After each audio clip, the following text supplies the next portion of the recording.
some important progress, I believe. First, I'm pleased to announce that after many years of being on hold, we are restarting cooperation between the United States and PRC on counter-narcotics. In 2019, you may remember, China took action to greatly reduce the amount of fentanyl shipped directly from China to the United States. But in the years since that time, the challenge has evolved from finished fentanyl to fentanyl chemical ingredients and pill presses, which are being shipped without control. And by the way, some of these pills are being inserted in other drugs like cocaine. A lot of people are dying. More people in the United States between the ages of 18 and 49 die from fentanyl than from guns, car accidents, or any other cause, period. So today, with this new understanding, we're taking action to significantly reduce the flow of precursor chemicals and pill presses from China to the Western Hemisphere. It's going to save lives, and I appreciate President Xi's commitment on this issue. President Xi and I tasked our teams to maintain a policy and law enforcement coordination going forward to make sure it works. I also want to thank the bipartisan congressional delegation to China, led by Leader Schumer, in October, for supporting this effort so strongly. Secondly, and this is critically important, we're reassuming military-to-military contacts, direct contacts. As a lot of you press know who follow this, that's been cut off, and it's been very worrisome. That's how accidents happen, misunderstandings. So we're back to direct, open, clear, direct communications on a direct basis. Vital miscalculations on either side can cause real trouble with a country like China or any other major country. And so I think we're made real progress there as well. And thirdly, we're going to get our experts together to discuss risk and safety issues associated with artificial intelligence. As many of you who travel with me around the world, almost everywhere I go, every major leader wants to talk about the impact of artificial intelligence. These are tangible steps in the right direction to determine what's useful and what's not useful, what's dangerous and what's acceptable. Moreover, there are evidence of cases that I've made all along. The United States will continue to compete vigorously with the PRC, but will manage that competition responsibly so it doesn't veer into conflict or accidental conflict. And where it's possible, where our interests coincide, we're going to work together like we did on fentanyl. That's what the world expects of us. The rest of the world expects, not just in people in China and the United States, but the rest of the world expects that of us. And that's what the United States is going to be doing. Today, President Xi and I also exchanged views on a range of regional and global issues, including Russia's refusal and brutal war to stop the war and brutal war of aggression against Ukraine and conflict in Gaza. And as I always do, I raised areas where the United States has concerns about the PRC's actions, including detained and exit-banned U.S. citizens, human rights, and coercive activities in the South China Sea. We discussed all three of those things. I gave them names of individuals that we think are being held, and hopefully we can get them released as well. No agreement on that. No agreement on that. I also stressed the importance of peace and stability in the Taiwan Straits. It's clear that we object to Beijing's non-market economic practices and that disadvantage American businesses and workers, and that we'll continue to address them. And I named what I thought a number of those were. I welcome the positive steps we've taken today, and it's important for the world to see that we're implementing the approach in the best traditions of American diplomacy. We're talking to our competitors, and the key, and just talking, just being blunt with one another, so there's no misunderstanding, as a key element to maintaining global stability and delivering for the American people. And in the months ahead, we're going to continue to preserve and pursue high-level diplomacy at the PRC in both directions to keep the lines of communication open, including between President Xi and me. He and I agreed that each one of us could pick up the phone, call directly, and would be heard immediately. And that's, now I'd like to be able to take some questions, if I may. And I'm told that Dimitri of the Financial Times has the first question. Thank you. And as an Irishman, I apologize for bringing the rain. Well, holy God, I wouldn't have called on you if I'd known that. No, I'm teasing. Go ahead, fire away, Jimmy. President Biden, given that America is playing a key role in two major global crises, in Ukraine and in Gaza, does that alter your previous commitment to defend Taiwan from any Chinese military action? And did Xi Jinping outline the conditions under which China would attack Taiwan? Look, I reiterated what I've said since I've become president, what every previous president of late has said, that we maintain the agreement that there is a one China policy, and that I'm not going to change that. That's not going to change. And so that's about the extent to which we discussed it. Next question, sorry, was Bloomberg. It appears, among other issues, that your agreement with President Xi over fentanyl will require a lot of trust and verification to ensure success, curbing those drug flows. I'm wondering, after today, and considering all that you've been through in the past year, would you say, Mr. President, that you trust President Xi? And secondly, if I could, on Taiwan, you and your administration officials have warned President Xi and China about interference in the upcoming elections. I'm wondering, what would the consequences be if they do, in fact, interfere in those elections? Well, I had that discussion with him, too, made it clear I didn't expect any interference, any at all. And we had that discussion as he was leaving. Look, do I trust you? I trust but verify, as that old saying goes. That's where I am. And, we're in a competitive relationship, China and the United States. But my responsibility is to make this rational and manageable, so it doesn't result in conflict. That's what I'm all about. That's what this is about. To find a place where we can come together and where we find mutual interest but most importantly, from my perspective, that are in the interest of the American people. That's what this is about. And that's exactly what we'll do.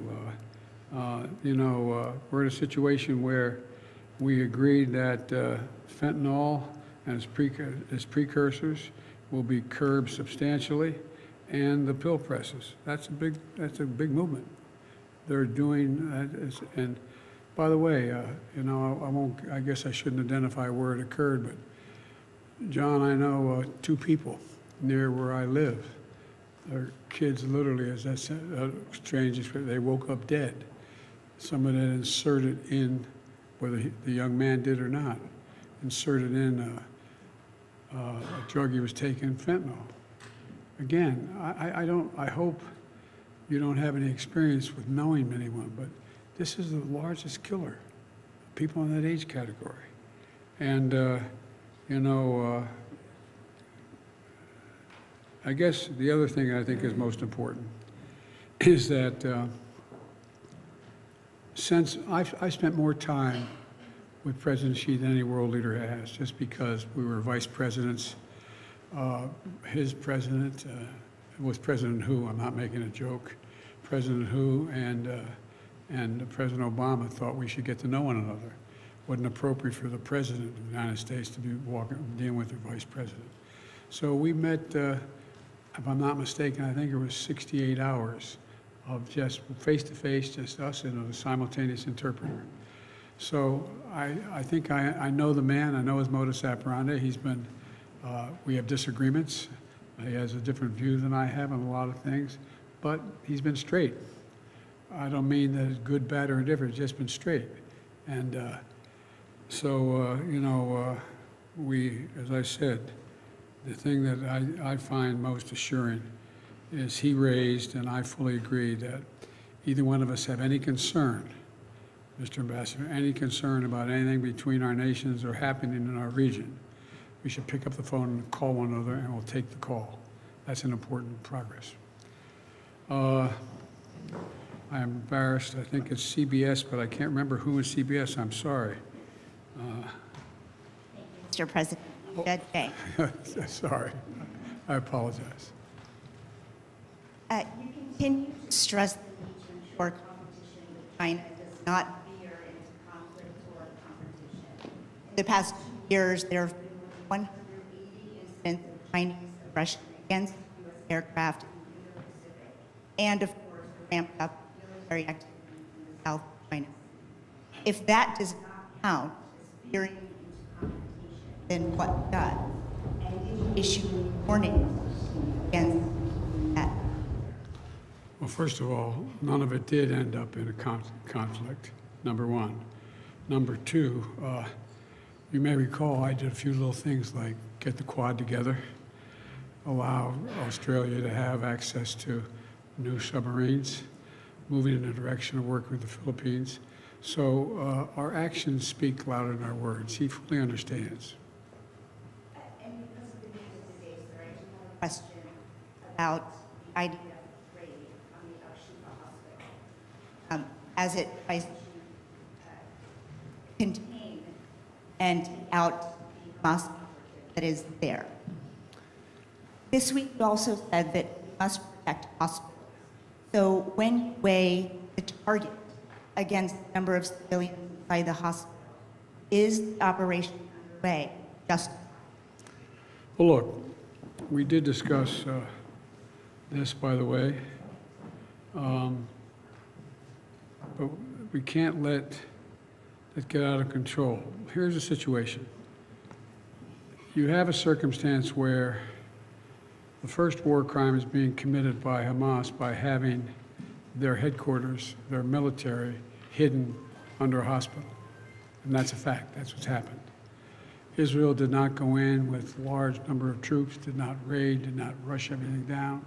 They've gone in, and they've gone in with their soldiers carrying weapons, their guns.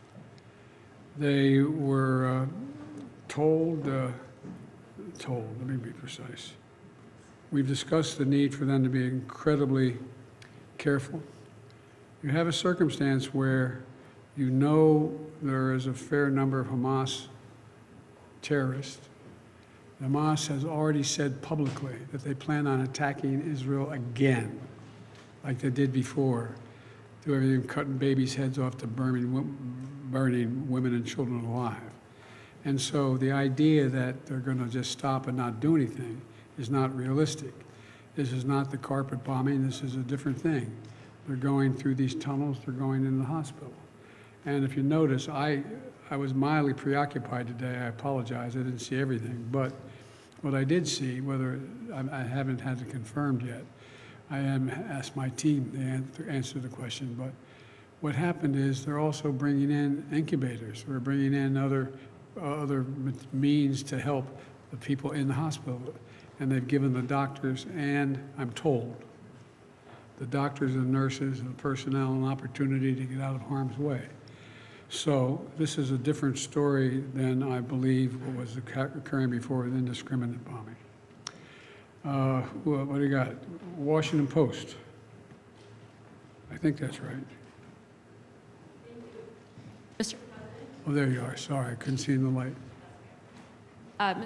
President, Israel's war in Gaza more than 11,000 Palestinians just for a month and I'm created. sorry, you're breaking up. I didn't. We did. Israel's war in Gaza has killed more than 11,000 Palestinians in just over a month and created a humanitarian disaster. Israeli officials have said this war could take months or even years. Have you communicated to Prime Minister Netanyahu any sort of deadline or time frame for how long you are willing to support Israel in this operation?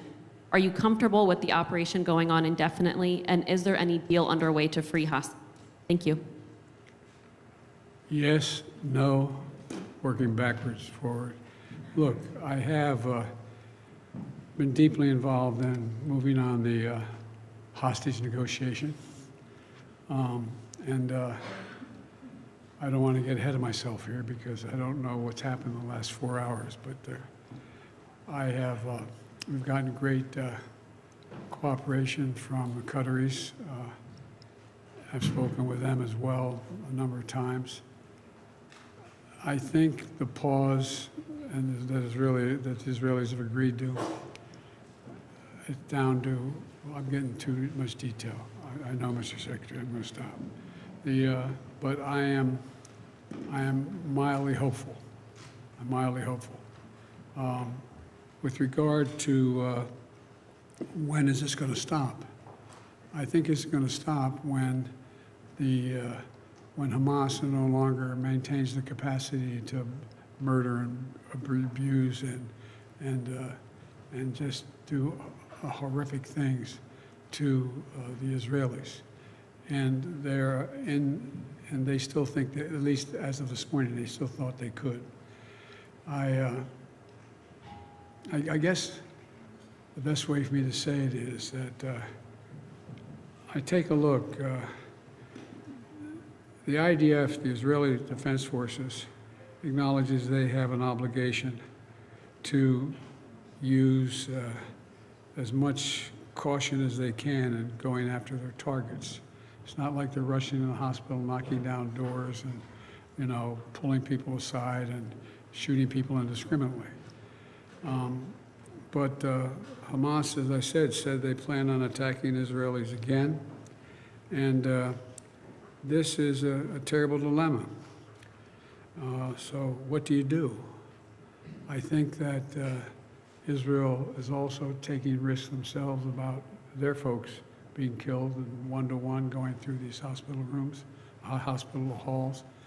But one thing has been established is that Hamas does have headquarters, weapons, materiel below this hospital, and I suspect others. But how long it's going to last, I don't know. Look, I made it clear to the Israelis that to Bibi and to his war cabinet that I think the only ultimate answer here is a two-state solution that's real. We got to get to the point where there is an ability to be able to even talk without worrying about whether or not we're just dealing with, they're dealing with Hamas that's going to engage in the same activities they did over the past, on the 7th. So it's, but I can't tell, I'm not a fortune teller, I can't tell you how long it's going to last. But I can tell you I don't think it ultimately ends until there's a two-state solution. I made it clear to the Israelis I think it's a big mistake for them to think they're going to occupy Gaza and maintain Gaza. I don't think that works.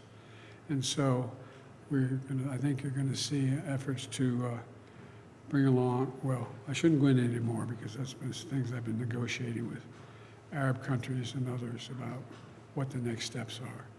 But anyway, thank you all very much. Appreciate it very much. Thank you. This ends the press conference.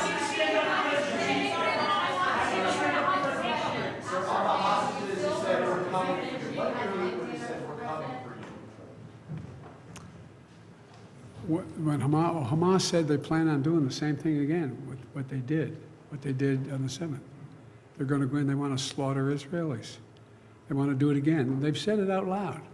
They're not kidding about it. They're not backing off. And so I just asked a rhetorical question. I wonder what we would do if that were the case. On the hostages, though, you said we're coming for you. What do you mean to the American hostages when you said, hang tight, we're coming for you? What I meant was I'm doing everything in my power to get you out. Coming to help you, to get you out. I don't mean sending military in to get them. Is that what you thought I might mean? No. I was not talking about the military. I was talking about you're on our mind every single day, 5, 6 times a day. I'm working on how I can be helpful in getting the hostages released and have a period of time where there's a pause long enough to let that happen. And there are somewhere between 50 and 100 hostages there, we think. And sir, one's a 3-year-old American child. You're darn right it is. That's why I'm not going to stop till we get her.